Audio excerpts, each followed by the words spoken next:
ভাই, আল্লাহর এই সিস্টেমটা আমার পছন্দ হইল না। কোন সিস্টেমটা পছন্দ হয় না তোমার? ধরেন এই যে গাড়ির পাশপাতি এগুলো খুললে ব্যাগে লইলে যদি কোনো জায়গায় নষ্ট হয় লগে লগে সাইরা চলে যাওয়া যায়।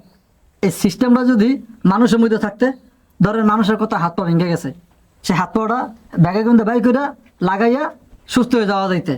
আসলে আল্লাহ তাআলার এই সিস্টেমটাই আমার পছন্দ হয় না। আস্তাগফিরুল্লাহ, তুমি এগুলা কি বললা? আল্লাহ তাআলা মানুষকে সর্বোত্তম রূপে সৃষ্টি করেছেন। আরে মানুষ হলে সৃষ্টির সেরা জীব। একটা মানুষের যা যা প্রয়োজন তা দিয়ে আল্লাহ তাআলা সৃষ্টি করেছেন। আমরা হইলাম সৃষ্টি, আল্লাহ হইলে স্রষ্টা।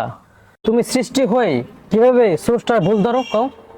এরপর থেকে এরকম নাস্তিক মার্কা যদি তুমি কথাবার্তা বলো তাহলে আমার সাথে আর চলতে পারবা না। তোর ইমানটা তো গেছে, মোর ইমানটাও যাস না। আচ্ছা বাদ দেন তো ভাই। এগুলো কি বাদ দেওয়ার বিষয়?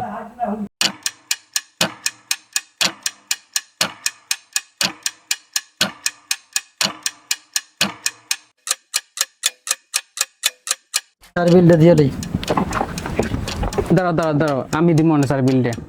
আরে না আমি দেই, আরে আমি দেই। আরে আমাদের এলাকায় বিলটা আমি দিব, তোমার টাকা কি বেশি হয়ে গেছে না? বুঝলাম না কিছু। আপনাদের যদি দুইজনের টাকা দিতে ইচ্ছে করে তাহলে দুইজনে দেন, আমি নিই। ওই ব্যাগ- আমার ব্যাগ, আমার ব্যাগ।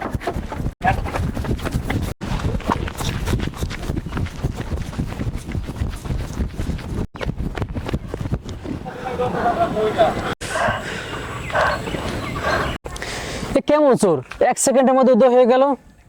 আমি আগে থেকে সন্দেহ করছিলাম কোনো গন্ডগোল আছে। হ্যাঁ, সন্দেহ তো আমিও করছিলাম, মাথায় মনে হয় সমস্যা আছে। ব্যাগের ভিতরে কোনো গুরুত্বপূর্ণ কিছু ছিল?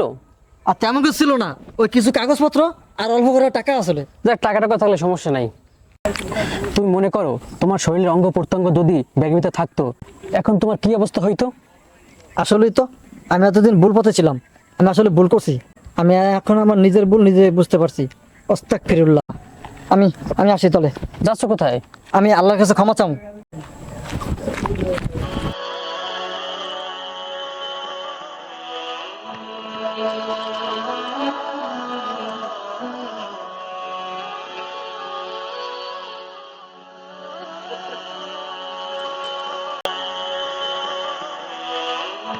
Allah